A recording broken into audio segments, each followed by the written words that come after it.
A very close election. Part of the lore surrounding Donald Trump for nearly 10 years now is that the polls underestimate Donald Trump. Maybe.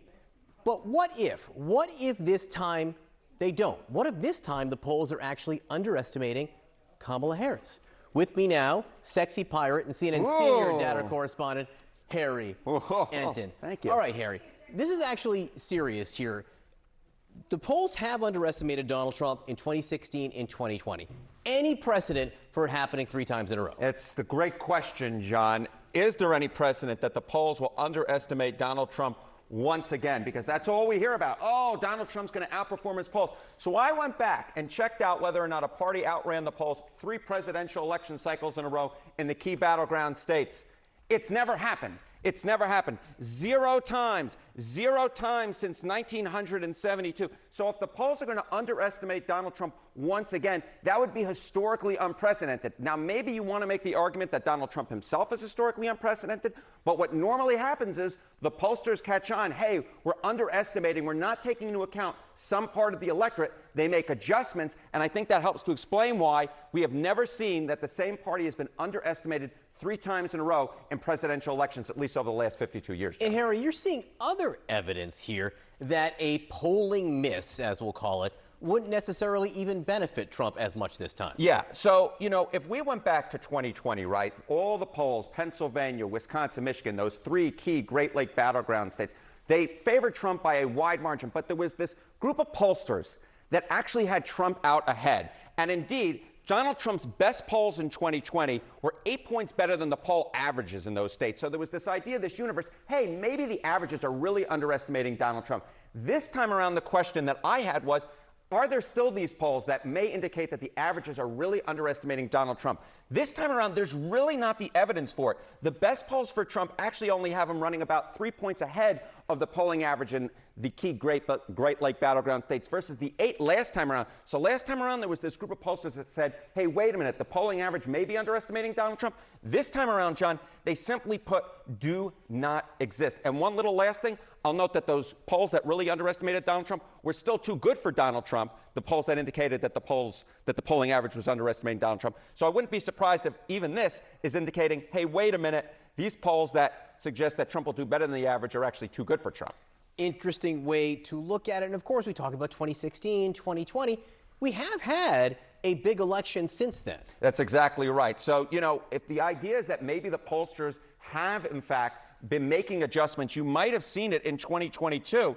And what do we see in 2022 in Michigan, Pennsylvania, and Wisconsin? Well, it turns out that the average poll in those states actually underestimated Democrats by 4 points. It underestimated Democrats by 4 points. And I want to apply that to the electoral map, because if it turns out that the polls underestimate Donald Trump, or underestimated the Democrats, like they did in 2022, what happens? Well, Kamala Harris wins a sweep because she wins all these Great Lake battleground states. She wins down in the Southeast, and she wins down in the Southwest, and she gets the 319 electoral votes. The bottom line is this, dear audience and Mr. Berman. I think a lot of folks are sort of counting in that Donald Trump will, in fact, be underestimated by the polls. But when I'm looking at the evidence, I think you got to hold on a second. Maybe that'll happen. Maybe it'll happen. But I think that there are folks who are underestimating the idea that maybe Kamala Harris will be underestimated by the polls at least a week out. A public service announcement from our senior data reporter, Harry Enten. Thank you. Thank you. Much. Sarah? All right, this morning, the 2 campaigns responding in strikingly different tones. On the Trump rally, speaker who called Puerto Rico a floating island of garbage and joked about black people and watermelons. Kamala Harris and J.D. Vance responded this way. We understand the opportunity that we have before us to turn the page on the fear and divisiveness that have characterized our politics for a decade. And my own view on this is, look, again, I haven't seen the joke. Maybe it's a stupid racist joke, as you said. Maybe it's not. I haven't seen it. I'm not going to comment on the specifics of the joke. But I think that we have to stop getting so offended at every little thing in the United States of America. I'm so over it. Joining me now, political strategist and Trump 2020 board member Madison Gesiotto and CNN political commentator Maria Cardona. Thank you both for being here. Madison, I'll start with you. Vance, you heard him there telling voters they should just brush off the racist jokes, stop getting so upset. after the campaign has already tried to distance itself from that particular joke.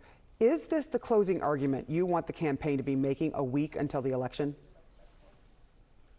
Well, I think the campaign has to be out there making a closing argument about the issues that voters care about most, about the economy, about the border, about, what's going on internationally when we talk about the Middle East or we talk about the war in Ukraine and Russia. I mean, people want to see peace across the world, especially in many of the swing states like Michigan, where they've isolated themselves from the Kamala Harris campaign. A lot of people in the Muslim community not supporting her that may have otherwise. And so I think there are a lot of issues that President Trump should be piggybacking on right now about his successes from 2017 to 2020.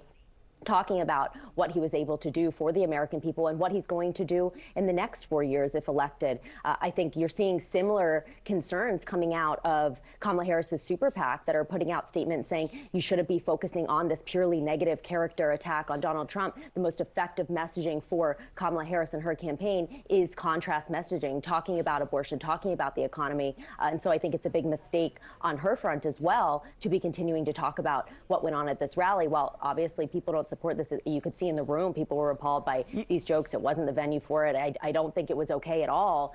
But again, I don't know necessarily if this is going to swing the needle for people who are really concerned about, putting food on the table, for people who are concerned about energy prices, for people who are concerned about the border and what's gone on in their communities as a result.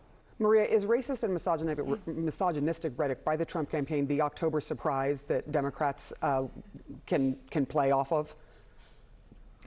I think it certainly is that, Sarah. And if Republicans don't think that this is going to move the needle, then they have not talked to any of the Puerto Ricanos, any of the Latinos, any of the women, any of the black voters who were all the subject of horrid insults at that Madison Square Garden rally that the Trump campaign had.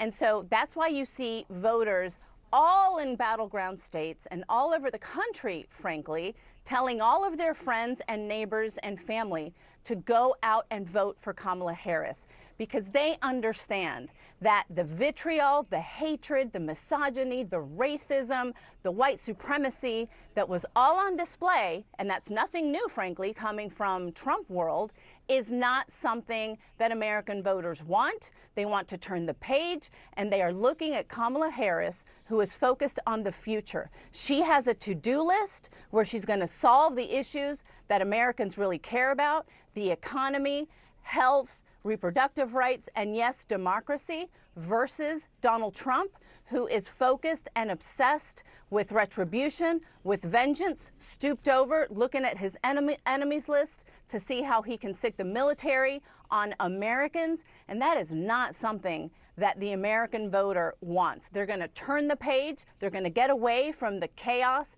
the vitriol, the cruelty, and they're going to focus on the agenda that Kamala Harris has for the American people, which is focused on optimism, on hope, on bringing people together, and on being the president for everyone, as opposed to just those who voted for her. I would be remiss if I didn't mention this, because after what we saw happening at Madison Square Garden, Elon Musk is getting in on the misogynistic train, playing on the C word in this latest ad his pro-Trump super PAC shared on X. Listen. Warning, this ad contains multiple instances of the C word. Viewer discretion is advised. Kamala Harris is a C word. You heard that right, a big old C word. In fact, all of the other C words think she's the biggest C word of them all. Madison, who is this supposed to appeal to? What are they doing here? I have no idea on what they're doing on that one. It certainly doesn't appeal to me as a woman voter, but at the same time, we talk about minorities. Kamala Harris's campaign continuing to hemorrhage support with many minority communities. It is a concern. And I don't think to just say, oh, it's all, rainbows and butterflies because she's different than Donald Trump is the answer. I mean, my husband's black, my family's black. They're supporting Donald Trump because of the economy. They're supporting Donald Trump because of the border. And so you look across the country and there are many people who feel the same way, who were hoping maybe for a contrasting message for more policy details. The polling continues to reflect that many minorities and specifically swing voters in swing states want to hear more about her policy proposals, don't feel comfortable with what she said so far on some of her flip-flops, and I don't think she's provided them with the answer to that. And so when it comes to next Tuesday, it's going to be down to the margins. It could potentially come down just to Pennsylvania. And so I think they both need to be out there fighting for those same voters and, of course, pushing their bases to turn out as well. Maria, I'll let you get in the last word.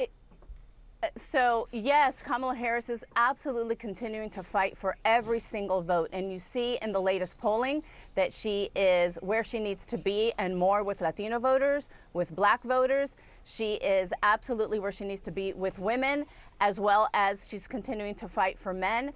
But if you don't think that any of what Donald Trump is saying and all of his allies who are focused on the kind of misogyny that you just showed, Sarah, if you don't think that that's moving the needle, then Republicans are not paying attention, because voters are sick of it. They have had it. They have had it with the chaos and with the cruelty and with the insults. They want someone who's going to focus on their future. And Kamala Harris has been the one to focus on those economic solutions. Kamala Harris is ready to get to work. Donald Trump is ready to get even. And Americans are going to reject that wholeheartedly in this election.